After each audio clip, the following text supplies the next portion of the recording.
Здравствуйте, дорогие слушатели! Рад приветствовать вас на своем канале. Представляю вам новую интересную историю. Приятного прослушивания.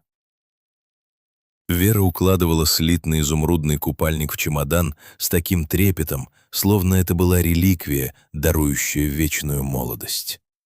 На дне уже покоились 3 вида крема от загара и книга с многообещающим названием «Как полюбить себя, если все остальные бесят». До загородного отеля оставалось 3 часа и 1 муж.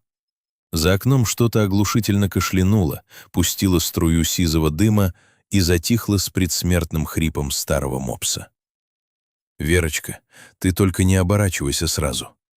Костя возник в дверях спальни, виновато перебирая пальцами край футболки. «Помнишь, мы говорили о переменах? О том, что комфорт — это клетка для духа?» Вера медленно положила на купальник дорожный фен. «Костя, такси приехало? Почему оно звучит так, будто в наш двор сбросили ведро с болтами?» «Это не такси, родная. Это инвестиция». Вера подошла к окну. Внизу, перегородив выезд приличным иномаркам, стоял ржавый фургон неопределенного цвета, что-то среднее между грязным кирпичом и депрессией в провинции. На борту красовалась полустертая надпись «Свежее мясо». «Это что?» — Вера указала пальцем в стекло. «Это наш путь к свободе, наш передвижной бизнес. Леха сказал, что в этом районе катастрофически не хватает качественного стритфуда. Где деньги на отель, Кость? Те 40 тысяч, которые я откладывала 3 месяца, отказывая себе даже в лишней пачке патчей. Ну, фактически, они здесь». Костя обвел рукой комнату, имея в виду фургон. Я выбил скидку. Леха говорит, там только движок перебрать и... Костя. Что, Верочка? Мы женаты 8 лет. За это время ты пытался разводить майских жуков, перепродавать чехлы для телефонов, которые не лезли ни на один телефон. И даже записался на курсы осознанного дыхания за мой счет. Но это другое, это фудтрак. Это металлолом, на котором написано «мясо». Вера почувствовала, как внутри все замерло, становясь холодным и твердым. Она не стала кричать. Вместо этого она взяла свои новые солнцезащитные очки, те самые для спа-девичника, и медленно, с отчетливым сухим звуком, переломила дужку пополам. «Поездка в отель отменяется?» — шепотом спросил Костя. «Поездка в отель — да. А вот наше совместное будущее под большим вопросом. Вера, ну не будь такой линейной. Посмотри на это как на приключение. Мы поедем на дачу к маме. Свежий воздух, шашлыки, обсудим стратегию развития. К Тамаре Ильиничне? На этом? Она нас ждет», — сказала, патиссоны взошли. «Знаешь, Костя, я всегда думала, что последней каплей в нашем браке будет твоя измена. Но нет. Ею стал фургон с трупным прошлым». Вера застегнула чемодан. Металлическая молния вгрызлась в ткань с характерным скрежетом. «Я подаю на развод», — спокойно произнесла она, глядя мужу прямо в переносицу. «И это не обсуждается. А на дачу мы поедем только для того, чтобы ты при матери объяснил, почему мы теперь нищие владельцы ржавой консервной банки». В этот момент за дверью в коридоре что-то тихо звякнуло. Тамара Ильинична, зашедшая занести лишний пучок укропа и удачно притаившаяся у замочной скважины, выронила ключи. В ее голове уже созрел план спасения сына от этой неблагодарной Мегеры, которая, очевидно, нашла себе богатого любовника и просто ищет повод сбежать. Тамара Ильинична замерла в коридоре, прижимая к груди 2-литровую банку маринованных патиссонов так, словно это была десантная мина. С той стороны двери доносилось отчетливое «развод», которое в ушах свекрови прозвучало как государственный переворот. «Развод?» — прошептала она в ворс ковровой дорожки. 8 лет я вливала в них свои лучшие закрутки, а теперь развод?» Она осторожно, стараясь не скрипеть суставами, приникла к замочной скважине. Острый глаз Тамары Ильиничны зафиксировал только край веренного чемодана и спину сына, сутуленную под грузом мужского фиаско. «Костя, она же его уже собрала!» Тамара Ильинична отшатнулась, когда внутри квартиры раздался резкий щелчок застежки. «Уходит. К ресурсному». В воображении свекрови тут же материализовался гипотетический верен любовник, лощенный тип в костюме тройки, который не ест суточные щи и, скорее всего, владеет сетью фитнес-клубов.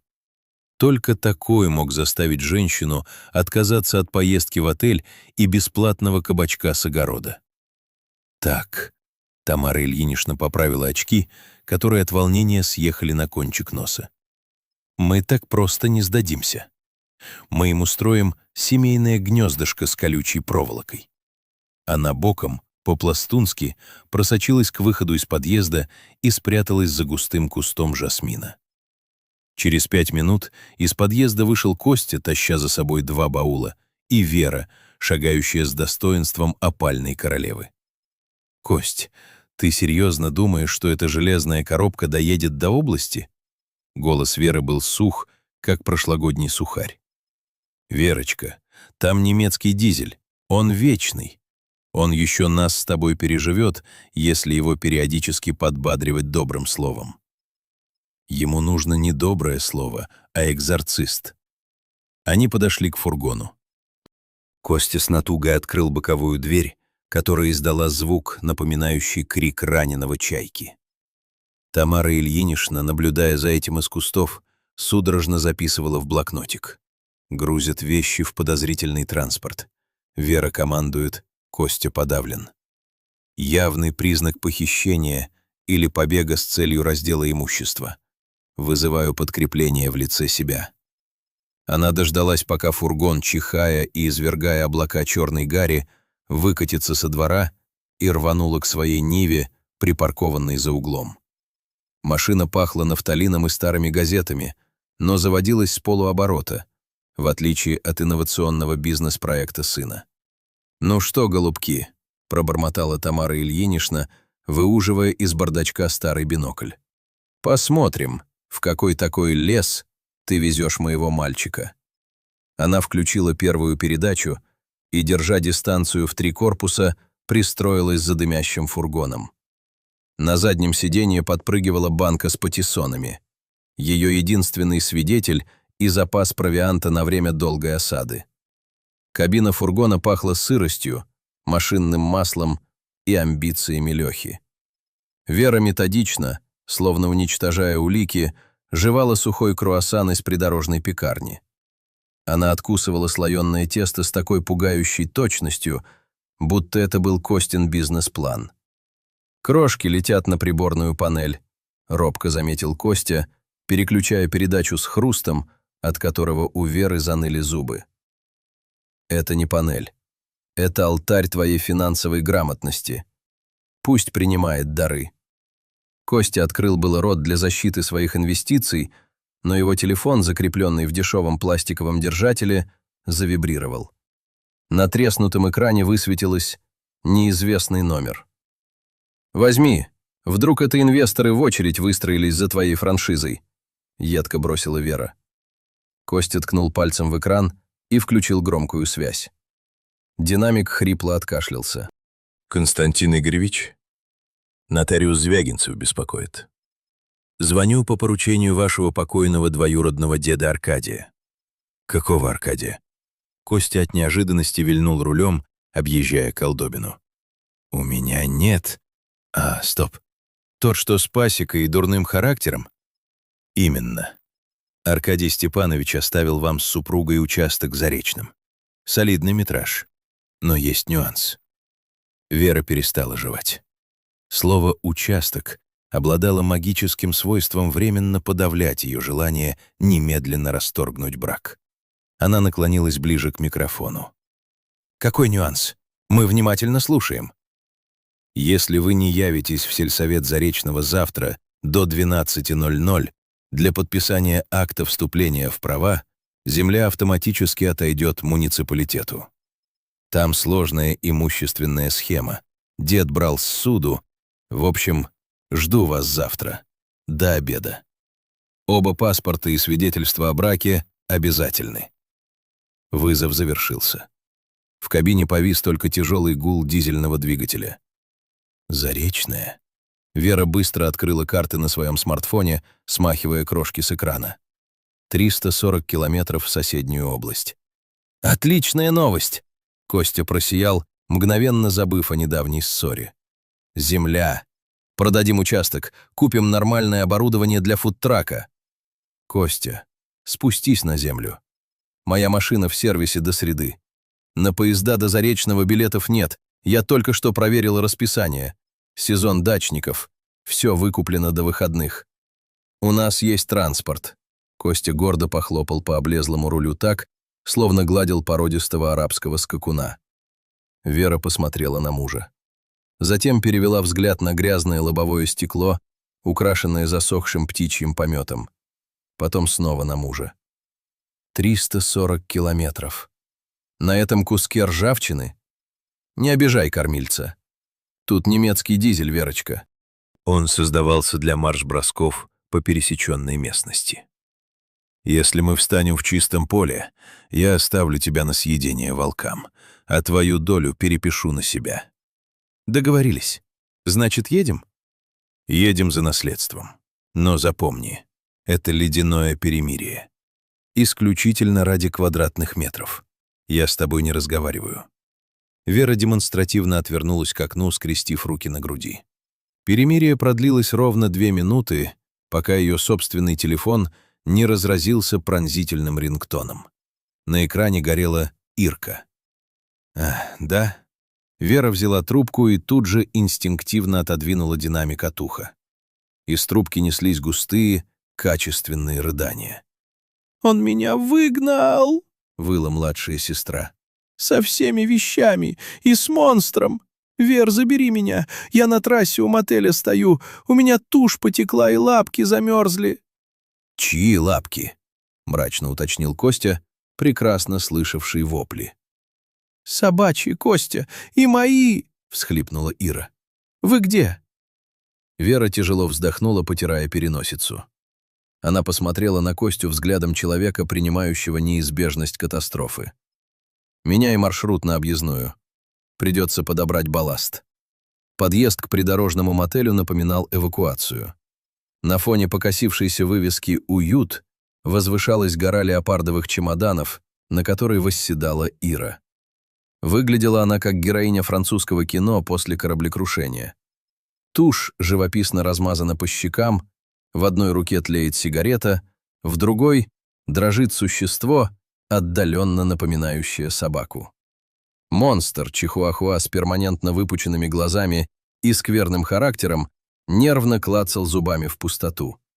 Ржавый фургон, лязгнув тормозами, остановился прямо перед ними, обдав сестру выхлопными газами. «Это что за постапокалипсис?» Ира закашлялась, обмахиваясь свободной рукой. Вы кого-то расчленили и едете прятать труп? Грузись быстрее, пока я не передумала. Вера открыла пассажирскую дверь. У нас дедлайн. Костя, кряхтя, начал закидывать чемоданы в пустой кузов. Ира впорхнула в кабину, устроившись на узком сиденье между супругами. Фургон был рассчитан на 3, но явно не на 3 взрослых и собаку с комплексом Наполеона. Фу, ну и запах. Ира демонстративно зажала нос. «Кость, ты что, возил тут мокрых бомжей?» «Это запах предпринимательства, Иришка». Костя захлопнул дверь и провернул ключ зажигания. Фургон содрогнулся, но зарычал. «И будущих миллионов. Миллион у нас будет 1, если мы успеем Заречное до завтрашнего обеда», — отрезала Вера. «И то, если этот гроб на колесах не развалится по дороге».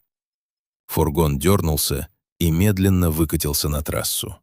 Внутри повисла напряженная тишина, нарушаемая только скрипом рессор и тихим рычанием монстра, который сверлил Костю ненавидящим взглядом. «Ну, рассказывай». Вера, не выдержав, повернулась к сестре. «За что он тебя на этот раз?» Ира трагично запрокинула голову. «Представляешь, я просто снимала для Рилс, как он спит. Ну, знаешь, этот тренд мой парень в естественной среде.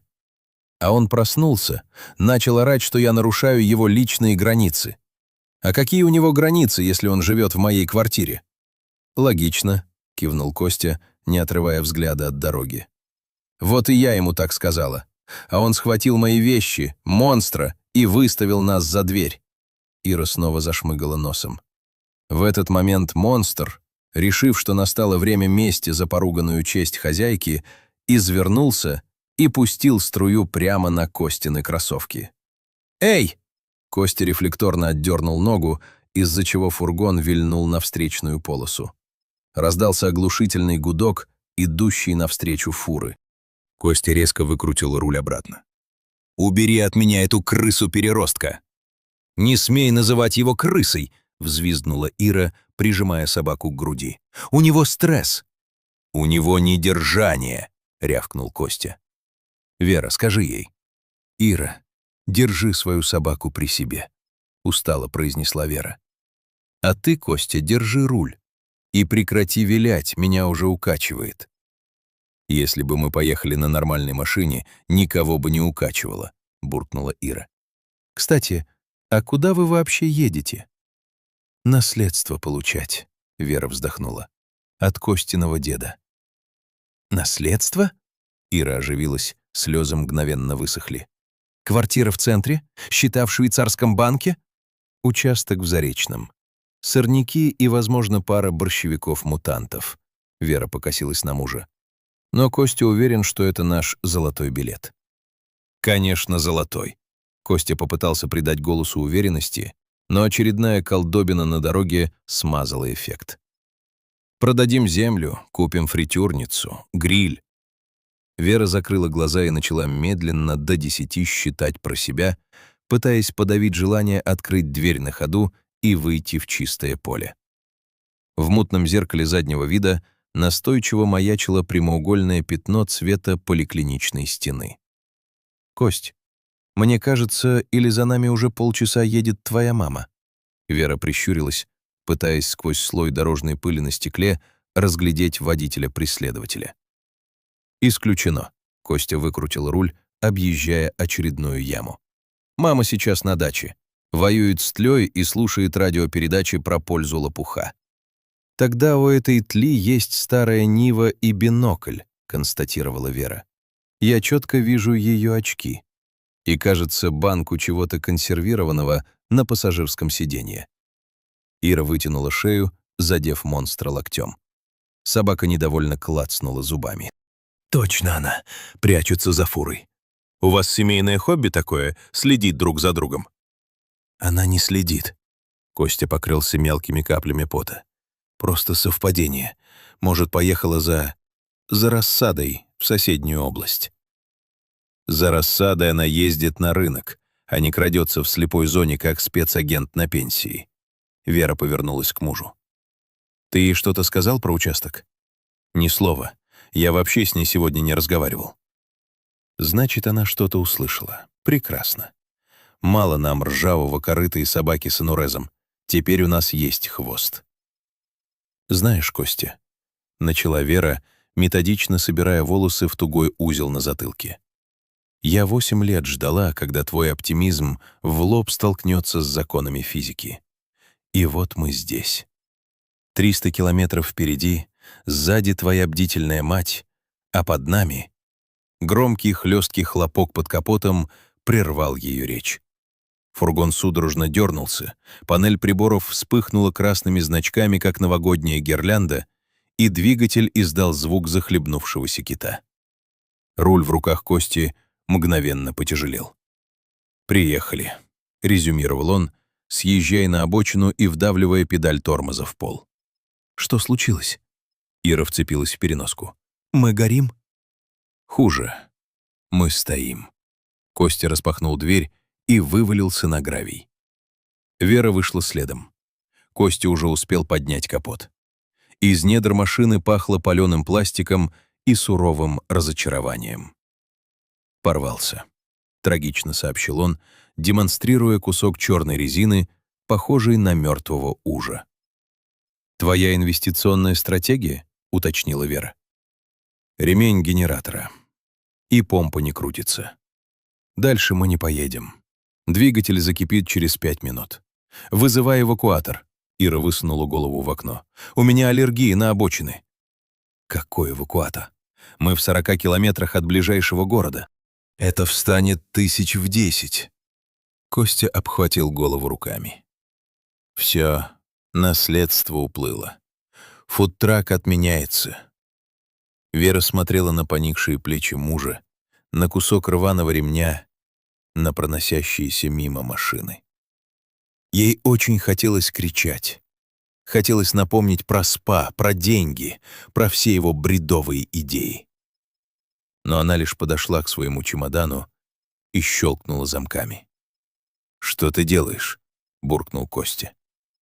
«Решила переодеться перед смертью от жажды?» Вера молча вытащила упаковку плотных компрессионных колготок. Тех самых, купленных специально для перелетов и долгих поездок на курорты. 200 ден.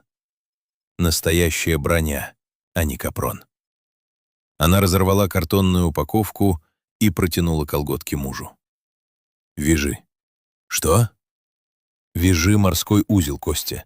Я смотрела передачу про выживание. Это прочная синтетика, она выдержит натяжение. Накидывай на шкивы». «Верочка, это же твои любимые. Накидывай, пока я не задушила тебя ими же». Ира, выбравшись из кабины с телефоном в руках, быстро включила камеру. Подписчики не поверят. Мой зять чинит немецкий дизель женскими колготками. Это просто топ-контент. «Убери телефон», — рыкнул Костя, но послушно обмотал чулки вокруг металлических роликов, с усилием натягивая черную ткань. «Слушай, а ведь встало как родное». Он затянул двойной узел, сплюнул через левое плечо и пошел к кабине. Двигатель чихнул, кашлянул, но уверенно завелся. Металлические ролики закрутились, вращая капрон. Костя посмотрел на Веру. В его взгляде читалось абсолютное, почти щенячье восхищение. «Ты гений. Я жена идиота. За руль садись. Нам еще 300 километров ехать на моих колготках». Преступление века произошло на обшарпанной заправке, где бензин пах горелым луком, а американо — чистой безысходностью. Колготки Веры героически выдерживали 1000 оборотов в минуту, но фургону требовалась солярка, а пассажирам — размять ноги. Ира первой выпрыгнула на асфальт, выпустив из рук розовый поводок-рулетку. «Иди, монстрик, найди кустик», — скомандовала она, уткнувшись в экран телефона. Монстрик кустик проигнорировал. Его фасадные глаза-бусины сфокусировались на более амбициозной цели. Около колонки с дизельным топливом стоял мужчина габаритов платяного шкафа. На нем была растянутая футболка, а в руках он держал исполинский хот-дог, из которого аппетитно торчала толстая копченая сосиска. Чихуахуа стартовал с места, как гоночный болид. Прыжок, точный щелчок челюстей, и 300 граммов отборного мяса исчезли в недрах собаки размером с морскую свинку. Шкаф поперхнулся, глядя на пустую булку в своей руке. «Это что за недоразумение мою еду сожрало?» Монстр, не прожевывая, проглотил трофей и издал угрожающий рык, защищая территорию. «Не кричите на него!» Ира бросилась на перерез, прикрывая питомца телом. «У него нестабильный сахар в крови, ему нужны белки». «Я тебе сейчас такие белки устрою!» Мужик тяжело шагнул вперед, отбрасывая изувеченную булку. 200 рублей сосиска стоила, и аппетит испорчен». Вера, наблюдавшая за этим через грязное лобовое стекло, обреченно прикрыла глаза. «Иди», — бросила она мужу. «Твоя родственница, твоя зона ответственности». Костя вылез из кабины, на ходу включая режим, который Вера про себя называла «менеджер года». Он расправил плечи, обнажил свои идеальные, хоть и слегка неровные зубы и уверенно шагнул к разгневанному дальнобойщику. «Командир, приношу глубочайшие извинения за этого шерстяного гопника», громко и дружелюбно начал Костя, протягивая руку для пожатия. «Константин».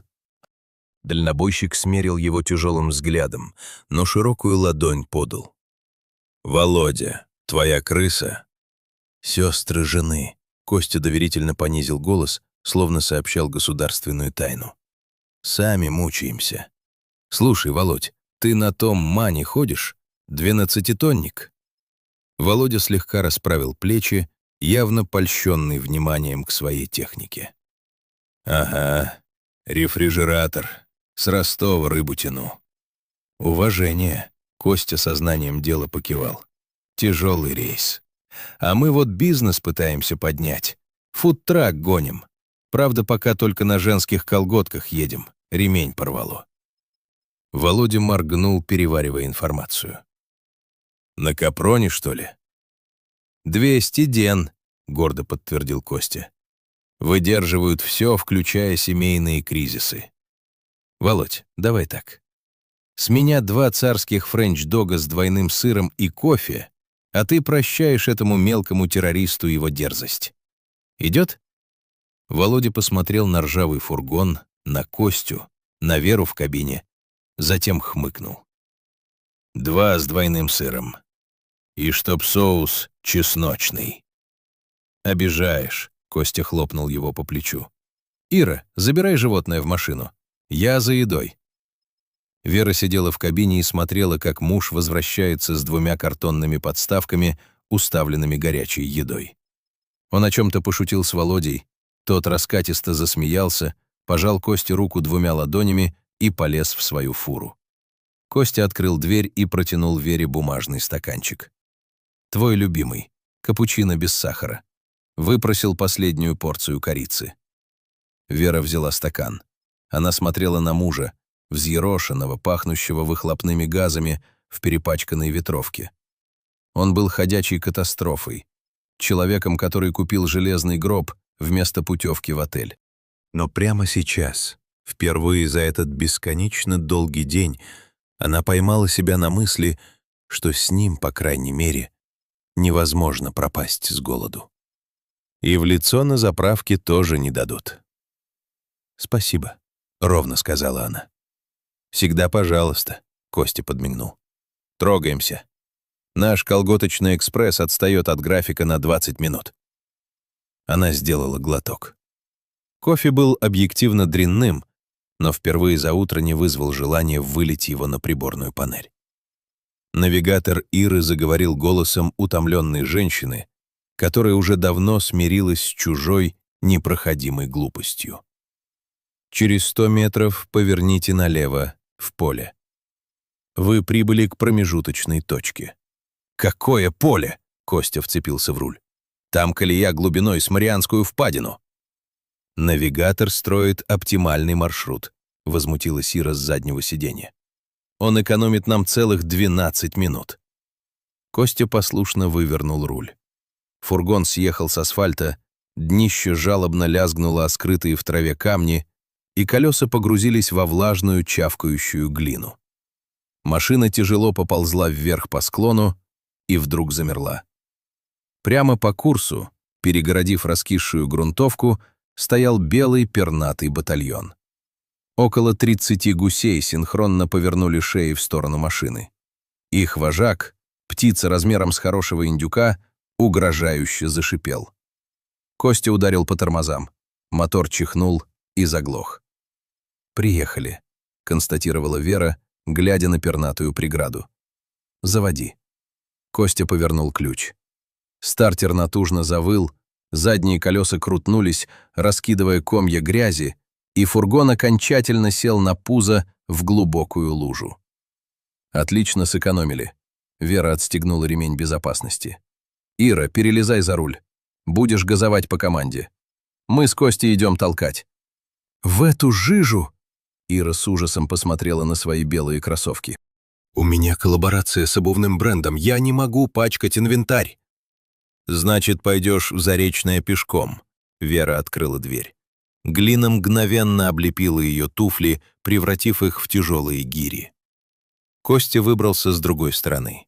Гуси, расценив появление людей как объявление войны, немедленно пошли в атаку. «Эй, кыш, пошли вон!» Костя попытался махнуть на них руками, но вожак молниеносно вытянул шею и больно ущипнул его за голень. «Ай, да они бешеные!» Вера, не раздумывая, вытащила через открытое окно Ирину сумку. Объемный баул с кривым, явно рыночным логотипом известного бренда, и шагнула вперед. «А ну разошлись, пернатые!» Она замахнулась тяжелой сумкой. Гуси возмущенно загоготали, но отступили на полметра. «Упирайся в бампер, Костя!» — скомандовала Вера, вставая рядом с мужем и погружая ладони в холодный, скользкий от грязи металл. «Ира, давай!» Двигатель взревел. Из-под задних колес в лицо Вере и Кости ударил фонтан коричневой жижи. «Давай, родной, толкай!» — кричал Костя, напрягая спину так, что швы на его куртке затрещали. Вера стиснула зубы. Она чувствовала, как холодная грязь стекает по щекам и забирается за воротник, но продолжала толкать. Фургон медленно, миллиметр за миллиметром, пополз вверх, выбрался из лужи и с чавканием остановился на твердой земле. Гуси, разочарованные потерей тактического преимущества, с достоинством удалились в высокие сорняки. Вера и Костя остались стоять посреди колеи. Оба тяжело дышали. Волосы Веры сбились в жесткие сосульки, на переносице Кости висел внушительный кусок глины. Они посмотрели друг на друга. «Ты похож на шоколадного зайца с браком на производстве», — сказала Вера, стирая грязь со лба тыльной стороной ладони. «А ты на скульптуру из сырой глины», — ответил Костя. Он даже не пытался улыбнуться. Его голос звучал на удивление серьезно. Он сделал шаг навстречу и достал из кармана чистый бумажный платок. «Зачем этот фургон, Кость?» Вера забрала платок, но не спешила вытирать лицо. «Только честно. Без Лёхи, без бизнес-планов. Зачем ты потратил деньги на спа?» Костя опустил глаза, упершись взглядом в свои безнадежно испорченные кроссовки. «Я просто хотел сделать что-то масштабное. Ты постоянно работаешь, пишешь эти свои списки дел, все тащишь на себе. А я просто менеджер по гипсокартону. Я думал, вот куплю трак, раскрутимся. Смогу купить тебе нормальную путевку. Не на 2 дня в область, а на Мальдивы. Хотел доказать, что я могу все решить сам. А вышло грязно». Вера смотрела на него. Вся ее накопившаяся ярость, четкие аргументы для бракоразводного процесса, обида за сорванный праздник вдруг показались искусственными на фоне этого чумазого, уставшего человека, который просто не умел быть прагматичным. «В следующий раз», — ровно сказала она, принимаясь оттирать щеки платком, «когда решишь доказать свою самостоятельность, просто спроси меня, готова ли я ехать в ней на Мальдивы. Договорились?» «Договорились. Пошли в машину. Наследство само себя не оформит». Кабинет главы Зареченского сельсовета пах старой бумагой, мастикой и предвкушением наваристого борща. Глава администрации, тучный мужчина в свитере крупной вязки, уже защелкивал замки на потертом дерматиновом портфеле. На настенных часах секундная стрелка подбиралась к без 5:12. Дверь с грохотом распахнулась, ударившись ручкой о стену. «Успели», — хрипло выдохнул Костя, вваливаясь в помещение. С его куртки на казенный линолеум шлепнулся жирный кусок бурой глины. Следом зашла Вера. На ее лице засохла грязевая маска. Волосы стояли колом, а от некогда нарядного костюма исходил стойкий аромат дизельного топлива и гусиного помета. Замыкало шествие Ира, державшая монстра на вытянутых руках, как гранату с выдернутой чекой. Чиновник медленно опустился обратно в кресло. Его рука машинально потянулась к графину с водой. «Вы по какому вопросу, граждане?» «У нас прием окончен. Обед». «Наследство Аркадия Степановича». Вера шагнула к столу, оставляя за собой цепочку грязных следов. Она шлепнула на столешницу паспортами и свидетельством о браке. «Мы, Константин и Вера, вступаем в права. Время 11:56. Оформляйте».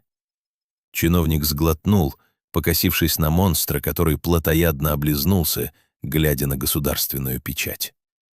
«Документы вижу, но в таком виде... Вы где были?» «Мы толкали инвестиции в гору», — сухо пояснила Вера. «Печатайте акт, пожалуйста». Глава администрации с тяжелым вздохом придвинул к себе клавиатуру. Но не успел он набрать и буквы, как в коридоре раздался топот, подозрительно напоминающий марш-бросок тяжелой пехоты. В кабинет ворвалась Тамара Ильинична. На ее шее болтался массивный армейский бинокль, в правой руке она сжимала литровый термос, а на голове криво сидела панама цвета хаки. «Не вздумайте ничего подписывать!» — рявкнула она так, что в шкафу зазвенели стеклянные дверцы. «Это женщина, аферистка! Она привезла моего сына в лес, чтобы ликвидировать и завладеть имуществом!» Чиновник вздрогнул. Печать выскользнула из его пухлых пальцев и с глухим стуком укатилась под стол. «Мама!» — Костя ошарашенно уставился на родительницу. «Ты как здесь?» «Я шла по вашему следу от самой Кольцевой». Тамара Ильинична победно вскинула подбородок. Думали, от меня легко уйти? «Я видела, как эта Мегера заставляла тебя лезть под капот. Она специально сломала машину на трассе. Я починила вашу машину своими колготками, Тамара Ильинична», — ледяным тоном процедила Вера. «А капот ваш сын открывал сам». «Ложь!» — свекровь потрясла термосом.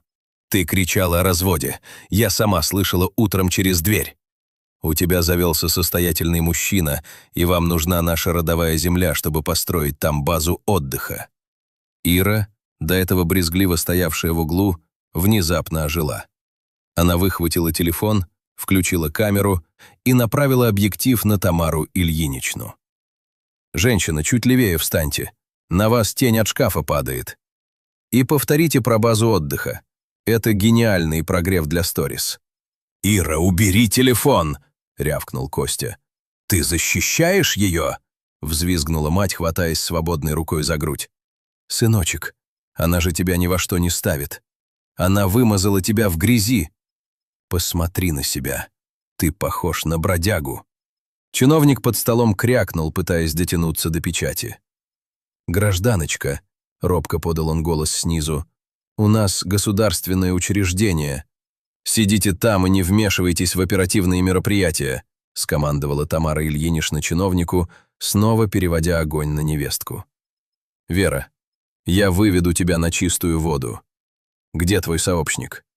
Почему вы приперлись сюда на этой развалюхе? Чтобы запутать следствие?» Вера медленно повернулась к свекрови. На ее лице не дрогнул ни один мускул, только тонкая корочка засохшей глины на щеке слегка треснула. Она посмотрела на термос, на бинокль, потом перевела взгляд на Костю. «Твой выход», — абсолютно ровным голосом сказала она мужу. «Или ты сейчас ей все объясняешь, или я достаю этого мужчину из-под стола, штампую себе в паспорт развод и ухожу в туман пешком. Время пошло». Кулак Кости опустился на стол с такой силой, что пластиковый перекидной календарь чиновника разлетелся на составные части. Месяц май сиротливо спланировал на линолеум. «Хватит!» — рявкнул Костя. Голос его прозвучал неожиданно густо и властно. Чиновник под столом перестал шуршать. Ира чуть опустила телефон, забыв про фокус. Тамара Ильинична поперхнулась воздухом, так и не договорив фразу про уголовный кодекс. «Мама, сядь!» Костя указал перепачканным в глине пальцем на дерматиновый стул для посетителей. «Никакого любовника нет. Базы отдыха тоже нет. И заговора нет. Есть только я и моя феноменальная, непробиваемая тупость». «Костик, сыночек, ты под гипнозом?» Свекровь попыталась нащупать на груди защитный амулет от дурного глаза. «Я под впечатлением. От собственной жены». Костя повернулся к Вере, потом снова к матери. «Знаешь, почему мы здесь, на этой ржавой колымаге? Потому что я тайком взял Верины деньги, которые она копила на нашу годовщину. Я не повез ее в спа-отель. Я купил списанный фургон из-под мяса, чтобы делать там шаурму с Лехой. С Лехой? Тамара Ильинична медленно осела на стул. Термос в ее руках глухо звякнуло колено. Но он же неблагонадежный элемент. Именно. А Вера не аферистка. Вера — святая женщина. Она не убивала меня в лесу. Она отдала свои компрессионные колготки за 2000 рублей, чтобы связать ими двигатель. Она отбивалась твоей поддельной сумкой, Ира, от стада гусей-убийц, пока я буксовал в луже. Вера стояла неподвижно. Мышцы спины, державшие ее в состоянии боевой готовности последние сутки, вдруг расслабились. Она посмотрела на мужа, и холодный гнев, который она так методично вынашивала с самого утра, испарился. На его месте появилась странная, теплая усталость. «Моя жена». Костя набрал в грудь побольше воздуха. «Это единственный человек, благодаря которому я еще не живу в коробке из-под телевизора. И если она решит подать заявление прямо сейчас, я ее пойму. Но ты, мама, больше никогда не скажешь про нее ни одного кривого слова. Ясно?» В кабинете воцарился абсолютный покой. Только монстр шумно сопел, принюхиваясь к упавшему Маю. Тамара Ильинична медленно сняла бинокль. Ее плечи опустились, мгновенно превратив грозного спецагента в обычную растерянную пенсионерку. «Костик, я же думала, она тебя того, ради молодого», пробормотала она, избегая смотреть на невестку. Вера сделала шаг вперед.